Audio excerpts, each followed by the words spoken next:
Mm. Hello, everyone. Hope everyone is doing spectacular. And I'm coming with a short video uh, about school and family, how they supposed to interchange, how they supposed to be connected, because our kids are being slaughtered. They're going to jail for life.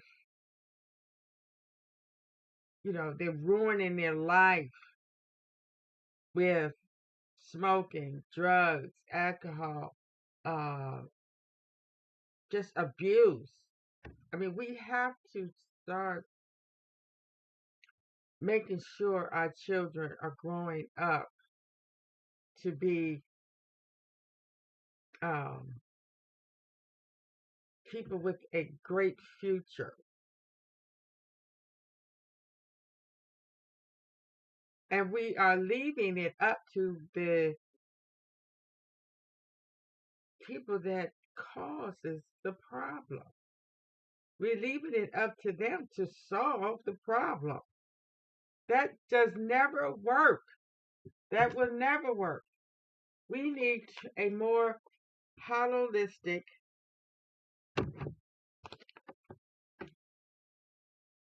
holistic curriculum in our schools. And I'm gonna read a little bit out this book, Rich Thanks to Racism. Now, why do we connect racism with being rich and the school system? Well, the school system these days, depending on the education you get, is what really determines the money you make, the status in life you in. Because you go to school to learn different things, even if it's just learning how to be an actor. The better actor you is, the better paycheck you're going to get. So it all depends on education and who's teaching the education. Because all teachers have a goal. Some have a common goal, because if you look back in the past, how it the teachers was recruited to have a certain curriculum and a certain um, uh, let me say, agenda that the kids will utilize for the rest of their life. Now, they're not being taught how to uh, live in this society, and they're not taught the history, and they're not taught uh, how to read and how to write. I mean, what kind of life are they going to have? And it's not to say that they can't, because a lot of these people that became rich and still rich to this day didn't have a college education.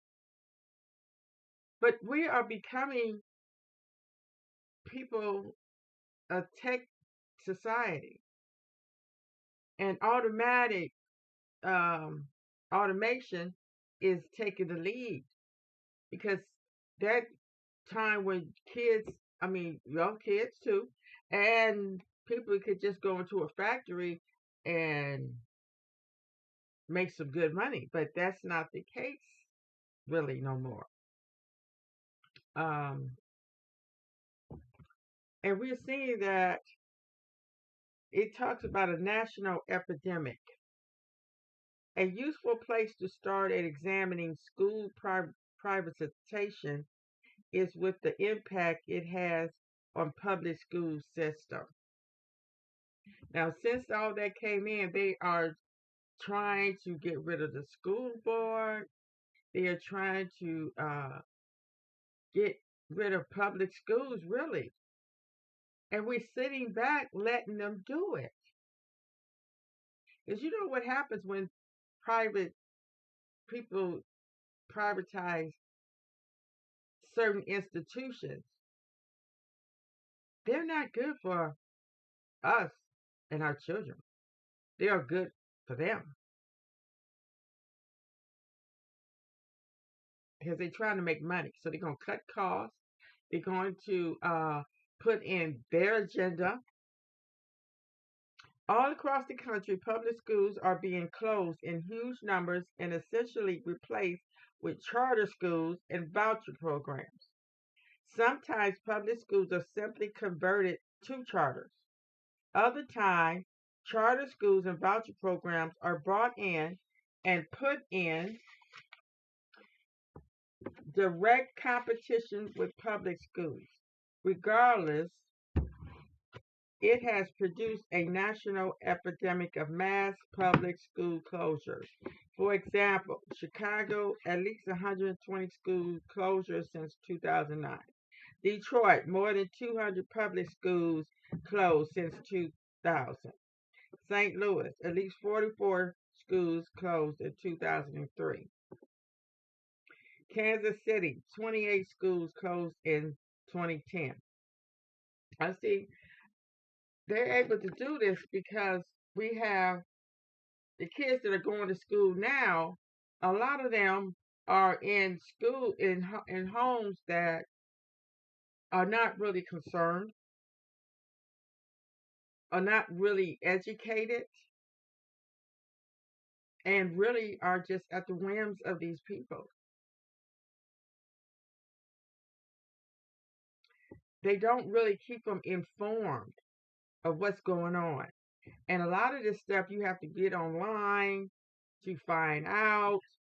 Um, it's not like it used to be where the kids come home every day with a list of what's going on, what's happening, and really the only time you talk to the teachers is if something bad go wrong with the kids or it's the teacher school conference.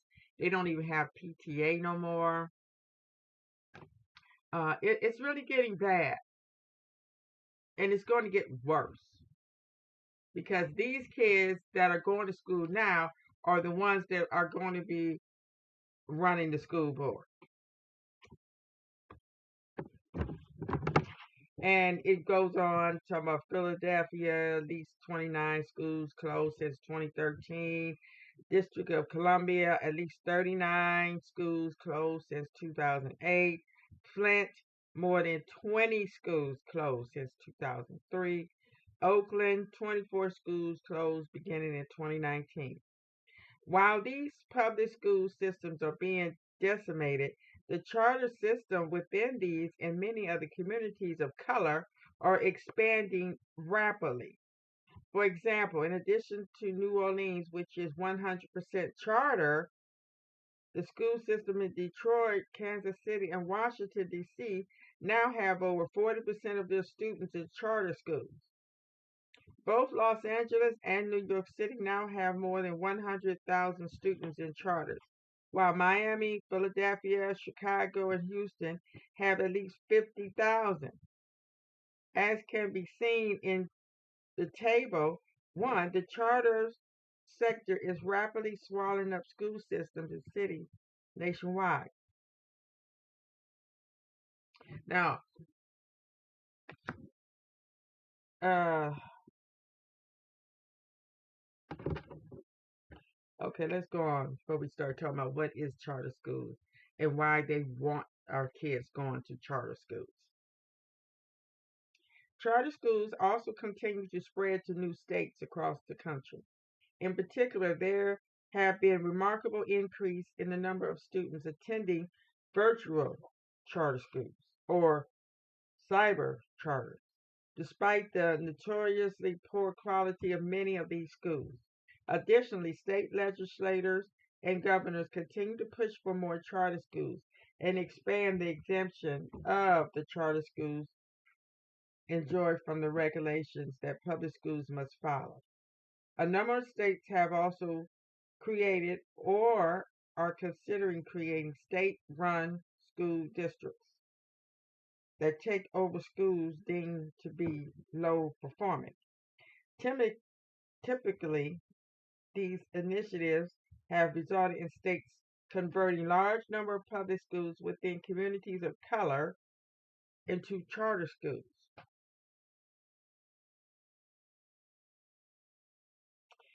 As for vouchers, there are currently 25 such programs operating in 14 states and the District of Columbia.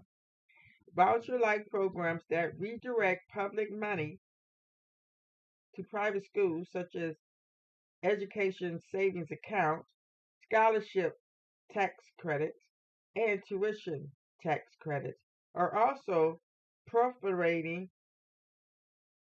The political push for voucher or voucher like programs are particularly aggressive after the 2016 election.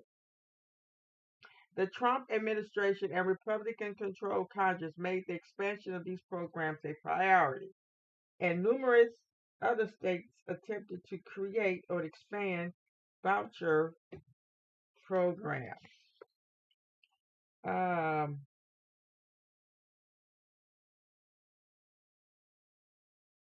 okay, we're just going to take two of these on this table. Disappearing public schools. District Gary, Indiana, Community School Corporation, percentage students of color, 99%. Reduction in public schools, down 69% from 2005, 2006 to 2017 to 2018. Increase of charter schools enrollment, 207%. What is up with these charter schools?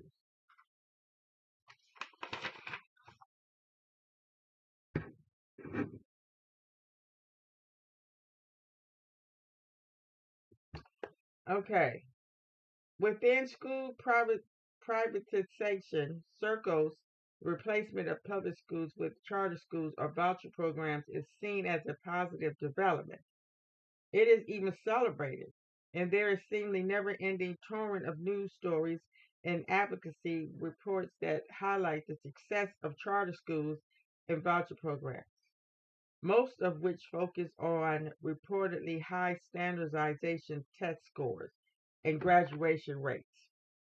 These results are often attributed to the introduction of market dynamics to the education system, which it is said spurred greater innovation, competition, and performance. To be fair, there are some studies that support their claims around test score improvement, though there are significant concerns with the validity and significance of these findings, which will be discussed later. There are many other studies that don't support their claims. Taken as a whole, the overall body of research is inconclusive as to how being in a charter school or voucher program affects test scores or graduation outcomes. And there have been some deeply concerning findings, such as the study showing that one quarter of all charter schools graduate fewer than half their students. Nevertheless, those facts are almost never acknowledged in the public narrative around school privatization, and the fact that charter schools and voucher programs are being used to replace public schools is virtually ignored altogether. Now, if we take a more holistic view, what can be observed is the catastrophic impact on many low income communities of color due to the expansion of charter schools and vouchers. To illustrate the impact of school privatization, the text boxes that follow include excerpts from interviews or surveys that I have done with community members from some of the cities most affected by school privatization. Okay. Now, one Pittsburgh resident. I have seen my neighborhood lose an 85-year-old institution that signified its very identity. I have seen the kids from my neighborhood bus twice as far to be herded into what was already an overcrowded building. I have seen my neighborhood lose teachers and staff that was dedicated to our community and intended to work within it for their entire careers. I have seen my neighborhood endure a catastrophic loss to its character and place in the city.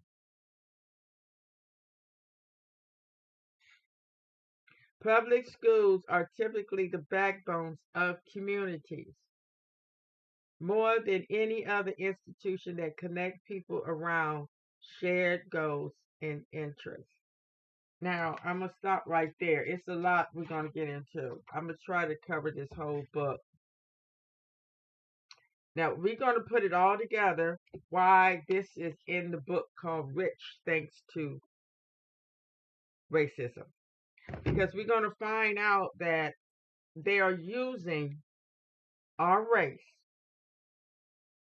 to privatize these schools and make money. In the meantime, destroying us. And um, and something has to be done about it because they are saying, our kids are not being educated. Oh, our kids are living in, going to schools that are not up to uh, their standards. So we're going to close them and send them way over here to a school that's really already crowded, that's already, and then our teachers, like it was saying, teachers that has been in the community, you know, our teachers are not there to teach our kids, you know, and they don't care. They don't care about our feelings. They don't care about our kids. So we're gonna put it all together. But like it's brought up, looking at a holistic um because the schools are really a community connection because you have families. Instead of improving these schools, just like I heard that some schools have to close in the summertime because it'd be too hot because they don't have central air or air conditioner. Why?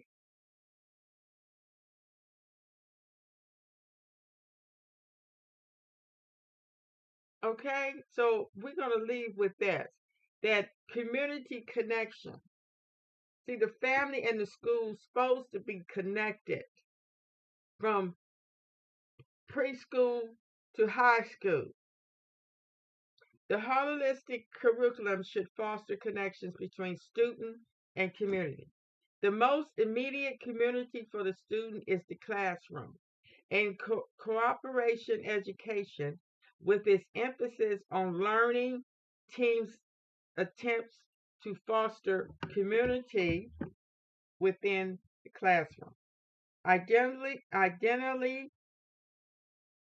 the school has a whole should be community or a sanctuary. In this chapter, some of the ways of creating community within the whole school are presented. It also is important for the school to extend itself into surrounding community. And there are programs which involve the student in in community services, activities, or in social change programs. Finally, global education attempts to connect the student to global community. Building community in classroom. One of the keys to creating community in the classroom is for the teaching to create a psychological safe environment. Okay, and what I brought up in my early videos, that I believe kids should be together much longer than they are. I think kids from, let's say, kindergarten to fifth grade should be with the same children, the same teacher,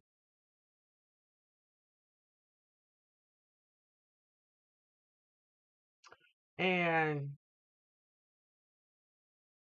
of course, people move and all that stuff, but I'm saying that kids should have a connection with other kids for a longer time because that way they could create a relationship, a lasting relationship.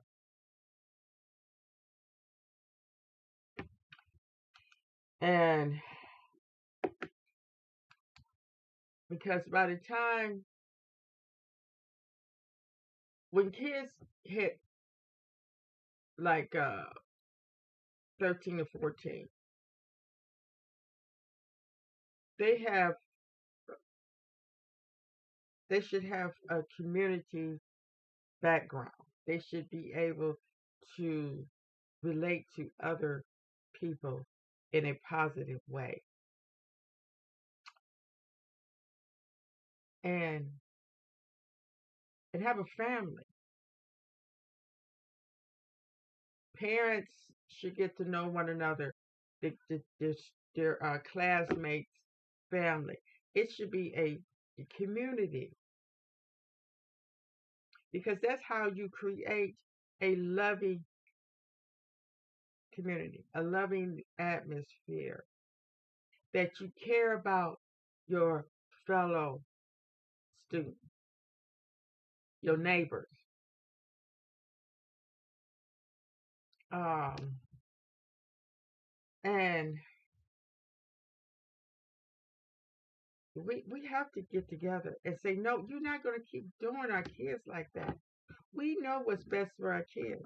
But see what is happening, since the 80s, well, really the 70s and 80s, the the parenting changed.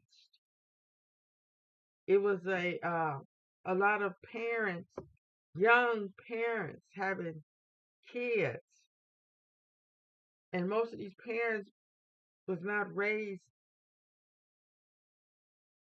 to be strong family leads. And they are taking advantage of that. And us older ones, we kind of like just sat back and just stood back and I know it's hard. I know it's hard. I know a lot of these young ones don't want to listen to us. And a lot of these young ones are blaming us because we sat up there and let it happen. So we really need to get it together. And before it's too late.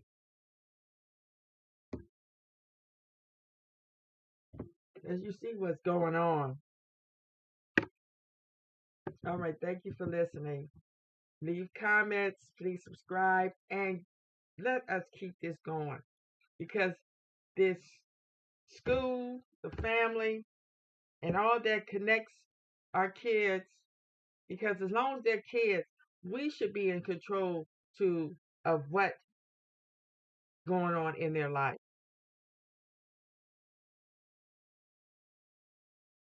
And I know all parents have different, have their different opinions and all this stuff, but we have to find out a common goal, and that is our kids to be fully educated